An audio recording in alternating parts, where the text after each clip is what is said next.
दोस्तों, ईरान के सपोर्ट में जर्मनी उतर गया है, वो भी परमाणु के मामले पर। डोनाल्ड ट्रंप खुद कह रहे हैं कि जर्मनी को ईरान के पास परमाणु हथियार होने से कोई भी तकलीफ नहीं है। जर्मनी ने यहां तक ईरान को अमेरिका से ज्यादा ताकतवर तक बता दिया। पूरी खबर क्या है इसे समझते हैं और ये भी बताते हैं कि कैसे डोनाल्ड ट्रंप इस कदम से काफी ज्यादा भड़क गए हैं। दरअसल जर्मनी के चांसलर ने ईरान का सपोर्ट कर दिया। कुछ दिनों पहले उन्होंने अपनी बातों ही बातों में किसी जगह पर कहा इस बात को कि ईरान ने अमेरिका के छक्के छुड़ाकर रख दिए, ईरान ने अमेरिका को अपमानित कर दिया। एक देश और खासकर उसकी जो आईआरजीसी है उसने सुपर पावर जैसे देश तक को चकमा दे दिया है। ये बात जर्मनी के चांसलर कहते हैं।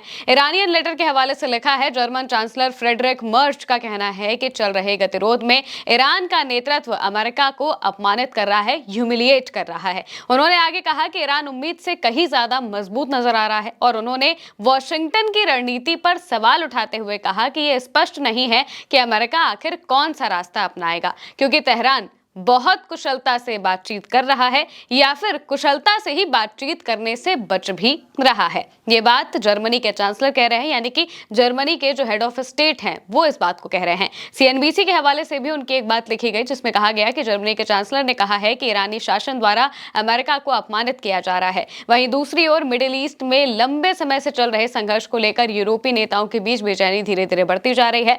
चांसलर फ्रेडरिक मर्च ने कहा है कि ईरानी लोग बातचीत करने में जाहिर तौर पर बहुत माहिर हैं, या यूं कहें कि वो बातचीत ना करने में भी ज्यादा माहिर है, क्योंकि वो अमेरिकियों को इस्लामाबाद तक बुलाते हैं और फिर उन्हें बिना किसी नतीजे के ही वापस भेज देते हैं। ये बात जैसे ही जर्मनी के चांसलर कहते हैं तो डोनाल्ड ट्रंप उनकी इन बातों से काफी ज्यादा भड़क जाते हैं, काफी ज्यादा नाराज होते हैं।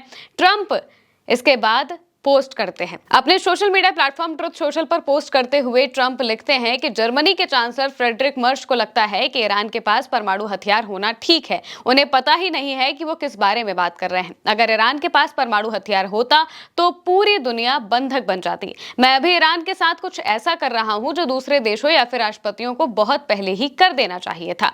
इसमें कोई हैरानी की बात नहीं है कि जर्मनी की हालत इतनी खराब है, आर्थिक रूप से भी और दूसरे मामलों में भी। यानी कि वो यहाँ पर जर्मनी पर भड़कते हुए दिखाई देते हैं और कहते हैं कि अगर ईरान के पास परमाणु हथियार होता तो पूरी दुनिया को वो बंधक बना लेता। ये बात डोनाल्ड ट्रंप कह रहे हैं। इसी वजह से वो चाहते हैं कि ईरान के पास परमाणु हथियार ना हो। वो इस बात का भी जिक्र करते हैं कि जर्मनी के चांसलर को इस बात से कोई तकलीफ नहीं है कि ईरान के पास परमाणु हथियार आ जाए।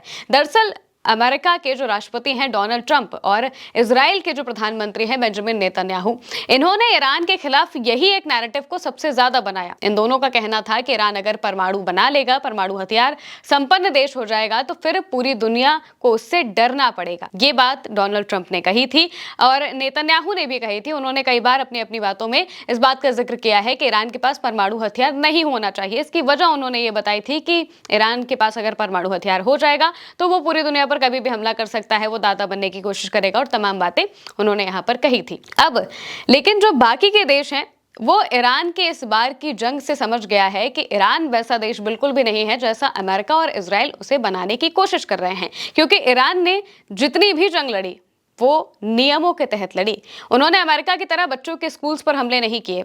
उन्होंने जहां जहां पर भी हमले किए पहले बताया कि वो हमला करने वाले हैं और खास तौर से अमेरिका को ही निशाना बनाया। अमेरिका के बेसिस तबाह किए, अमेरिका से जुड़ी जगहों पर हमले किए।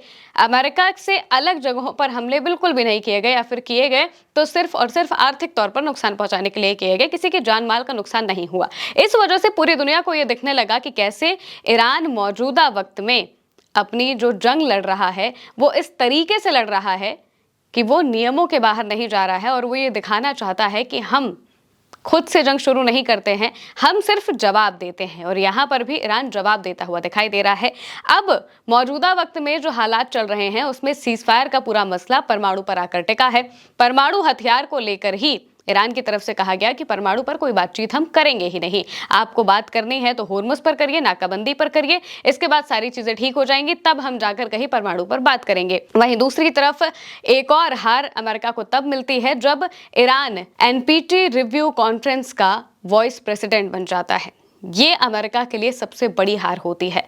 परमाणु अप्रसार संधि को लेकर जो रिव्यू कॉन्फ्रेंस हर 2 से 4 साल में होती है, उस कॉन्फ्रेंस का वाइस प्रेसिडेंट ईरान को चुन लिया जाता है और इस बात से अमेरिका काफ़ी ज़्यादा बौखला जाता है, क्योंकि अमेरिका का मानना है कि ईरान तो परमाणु हथियार को लेकर जो वायलेशंस है वो कर रहा है। वो आईएईए को अपनी सही बात नहीं बताता है, उसके पास कितना यूरेनियम है इसके बारे में जानकारी नहीं देता है और ना ही बाकियों के साथ में ठीक से काम करते हुए दिखाई देता है। वो चुपके चुपके परमाणु हथियार बनाने की तैयारी कर रहा है, ये अमेरिका कहने की कोशिश करता है वहां पर। लेकिन यहाँ पर भी अमेरिका को कुछ हासिल नहीं होता है, बल्कि ईरान को वाइस प्रेसिडेंट बना लिया जाता है। इससे भी पूरी दुनिया में एक मैसेज गया कि ईरान को बाकी के देश भी पसंद कर रहे हैं। बाकी के जो विकासशील देश हैं वो ईरान को अपना नेता चुनना चाहते हैं, तो उन्होंने चुना यहाँ पर। और इस बात से भी डोनाल्ड ट्रंप को काफी ज्यादा तकलीफ हुई, क्योंकि परमाणु का ही मसला चल रहा है और इस बीच में अगर उस जगह का वाइस प्रेसिडेंट ईरान बन जाता है तो जाहिर सी बात है कि ये अमेरिका के लिए काफी ज्यादा गलत हो सकता है, या फिर अमेरिका के लिए काफी ज्यादा शर्मनाक हो सकता है।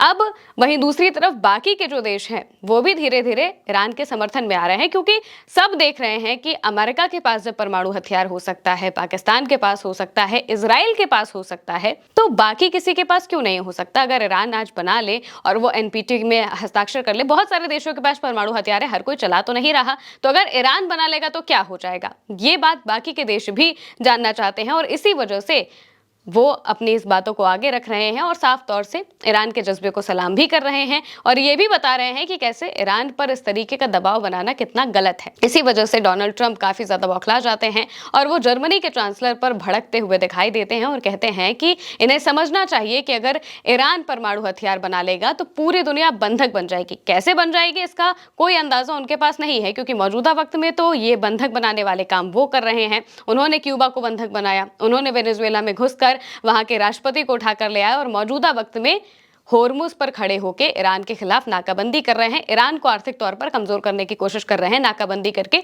समुद्री डाकुओं की तरह व्यवहार कर रहे हैं। ये बात रशिया ने कही थी। यानी कि मौजूदा वक्त में जो आरोप अमेरिका दूसरों पर लगाता है, ईरान पर लगा रहा है, वही चीजें तो वो मौजूदा वक्त में खुद भी कर रहा है और यही दिखा रहा है कि कैसे अमेरिका की जो हिपोक्रेसी है वो निकलकर सामने आ रही है और पूरी दुनिया भी देख रही है कि कैसे अमेरिका सिर्फ और सिर्फ अपना वर्चस्व दिखाने के लिए या अपना फायदा बनाने के लिए यहाँ पर इस जंग को लड़ रहा था और अब वो बुरी तरीके से फंस चुका है। अब डोनाल्ड ट्रंप को निकलने के लिए रास्ता नहीं मिल रहा है, क्योंकि अगर उन्होंने हमले वापस से शुरू किए तो भी दिक्कत होगी, नहीं कर रहे हैं तो भी दिक्कत हो रही है और साथ ही साथ में अगर वो इस जगह से निकल जाते हैं, होर्मुज से निकल जाते हैं, इस जंग को पूरी तरह से खत्म कर देते हैं बिना किसी शर्त के, तो भी इसे अमेरिका की बड़ी हार माना जाएगा। इसी वजह से वो काफी ज्यादा परेशान है और बौखलाहट में इधर उधर की बातें कर रहे हैं। अभी तक उन्होंने ईरान के प्रपोजल का जवाब नहीं दिया है, जिसका मतलब ये है कि अमेरिका बहुत ज्यादा असमंजस की स्थिति में फंसा हुआ है, टेंशन में है और उन्हें जवाब नहीं मिल रहा है कि आखिर हम इस बात को खत्म कैसे करें और इस जंग से